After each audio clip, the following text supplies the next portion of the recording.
Assalamualaikum warahmatullahi wabarakatuh. Perkenalkan, nama saya Dinda Mariana Alfa dengan NPM 2140402046. Jadi, dalam video ini saya akan menjelaskan mengenai manajemen rantai pasokan atau supply chain management. Jadi, yang pertama, saya akan menjelaskan mengenai apa sih itu manajemen rantai pasokan. Menurut Chopper 1997, manajemen rantai pasokan itu didefinisikan sebagai integrasi proses bisnis dari pelanggan akhir melalui pemasok yang menyediakan produk, pelayanan, dan juga informasi yang menambah nilai bagi para pelanggan. Menurut Heiser dan Render 2014, manajemen rantai pasokan itu merupakan kegiatan yang terintegrasi dalam pengadaan bahan baku dan juga pelayanan, mentransformasikannya menjadi produk dalam proses atau barang setengah jadi dan produk akhir atau barang jadi, serta menyerahkannya kepada para pelanggan. Kegiatan ini mencakup penentuan transportasi dan pemasok, transfer data kredit ataupun tunai, pemasok, distributor, dan pihak pemberi kredit yaitu berupa bank, utang dan piutang, persediaan dan pergudangan, pengisian pesanan, informasi proses produksi, dan juga ramalan permintaan pelanggan. Pada struktur proses rantai pasokan meliputi 3 hal yaitu yang pertama, perencanaan. Nah, perencanaan sendiri meliputi proses untuk menyeimbangkan permintaan dan juga penawaran agregat untuk memenuhi sasarannya. Yang kedua yaitu penyediaan sumber daya. Nah, penyediaan sumber daya ini meliputi proses untuk mengadakan produk dan jasa untuk memenuhi permintaan yang sesungguhnya atau yang masih direncanakan. Yang ketiga yaitu penyampaian. Penyampaian ini meliputi proses penyediaan produk dan jasa untuk memenuhi permintaan aktual dan juga yang direncanakan. Manajemen rantai pasokan melibatkan koordinasi fungsi-fungsi organisasi internal dan juga eksternal dalam keadaan fasilitas aliran barang dan jasa yang paling baik. Ada juga beberapa tantangan manajemen rantai pasokan, yaitu seperti menyeimbangkan persyaratan reliable dan menyarankan kepada pelanggan dengan biaya pemanufakturan dan juga persediaan. Pemodelan rantai pasokan memungkinkan manajer mengevaluasi pilihan mana yang akan menyediakan perbaikan terbesar dan juga kepuasan pelanggan dan biasa yang relevan. Nah, rantai pemasokan ini dimodelkan sebagai jaringan kerja yang menangkap hubungan antara biaya set serta karakteristik pelayanan pada pelanggan. Selanjutnya itu ada strategi perusahaan dan juga rantai pasokan. Salah satu tujuan pengelolaan rantai pasokan itu adalah mewujudkan sinkronisasi dari aliran hulu yaitu penyediaan bahan baku, komponen, serta jasa dengan produksi dan distribusi hilir hingga dapat mengantisipasi ketidakpastian. Salah satu faktor ketidakpastian ini adalah adanya variabilitas seperti peramalan permintaan yang kurang akurat, waktu antara pemesanan yang terlalu lama, keterlambatan penyampaian ataupun pengiriman, permintaan yang tidak lengkap, perubahan produk, pemesanan yang tidak pasti, fluktuasi dan potongan harga, serta pesanan yang meningkat.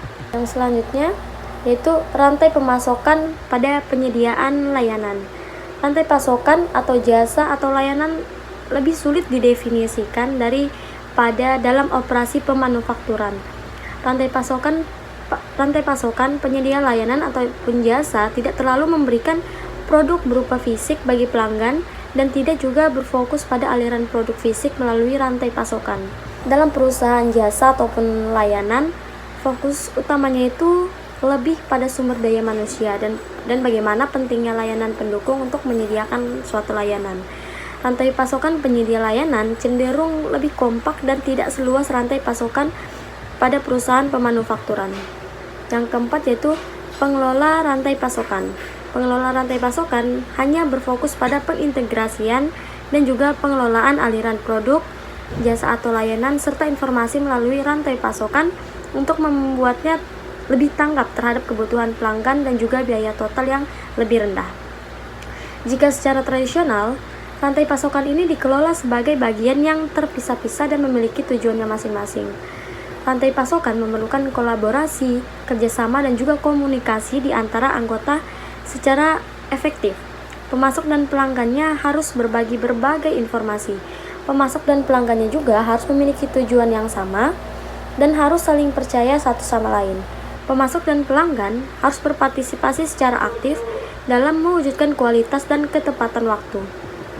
Salah satu pada tujuan pengelolaan rantai pasokan ini adalah tercapainya sinkronisasi aliran hulu dalam kedatangan bahan baku ataupun material, komponen, subrakitan, serta layanan dengan produksi dan distribusi yang berada di hilir hingga dapat menanggapi ketidakpastian dalam permintaan pelanggan tanpa adanya biaya yang tinggi karena kelebihan persediaan tersebut.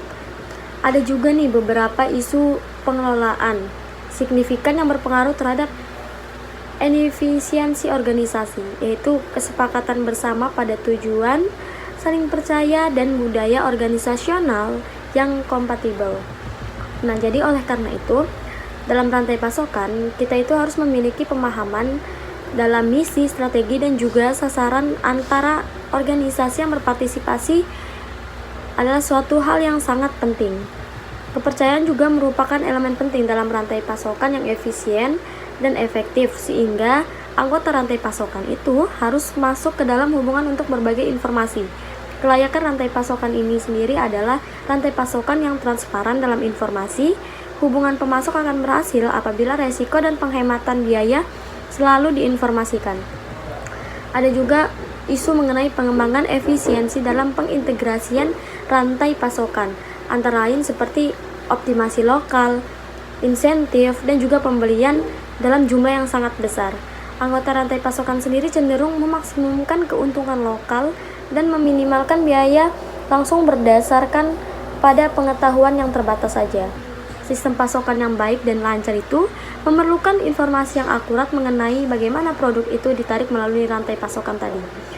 Informasi yang tidak akurat sebenarnya itu merupakan informasi yang tidak disengaja, tetapi hasilnya itu akan menyebabkan distorsi ataupun fluktuasi dalam rantai pasokan yang menyebabkan bullwhip effect, yaitu peningkatan fluktuasi dalam pesanan yang sering kali terjadi sebagai perpindahan pesanan melalui rantai pasokan tersebut. Bullwhip effect ini atau efek campur merupakan istilah yang digunakan dalam persediaan yang menunjukkan bagaimana pergerakan permintaan dalam rantai pasokan. Konsep dari bullwhip sendiri adalah suatu keadaan yang terjadi dalam rantai pasokan, yaitu permintaan dari pelanggan mengalami perubahan yang baik dan meningkat maupun menurun. Perubahan inilah yang akan menyebabkan distorsi permintaan dari setiap tahapan dalam rantai pasokan. Ada juga beberapa cara untuk mengurangi bullwhip effect dan memperbaiki rantai pasokan, seperti menarik data yang akurat, pengurangan jumlah pembelian, pengendalian pengisian satu tahap, persediaan yang dikelola pemasok, kolaborasi perencanaan, blanket order atau kontrak pembelian terhadap item tertentu, standarisasi untuk mengurangi variabilitas produk, penundaan dalam penyimpanan berbagai modifikasi produk, pengiriman drop dan pengemasan yang khusus, lalu lolos melalui fasilitas dan juga saluran perakitan. Selanjutnya itu ada strategi rantai pasokan. Untuk produk dan layanan yang diperoleh dari luar perusahaan, diperlukan strategi rantai pasokan, seperti menggunakan banyaknya pemasok, menggunakan sedikit pemasok, integrasi vertikal, kerjasama, jaringan kerja keiretsu, dan juga perusahaan maya. Yang selanjutnya ada teknologi informasi dalam rantai pasokan. Ada nih beberapa teknologi informasi yang digunakan untuk mendukung rantai pasokan seperti procurement, electronic ordering dan funds transfers, katalog online, lelang online, barcode, dan juga identifikasi frekuensi radio. Selanjutnya yaitu mengukur kinerja rantai pasokan.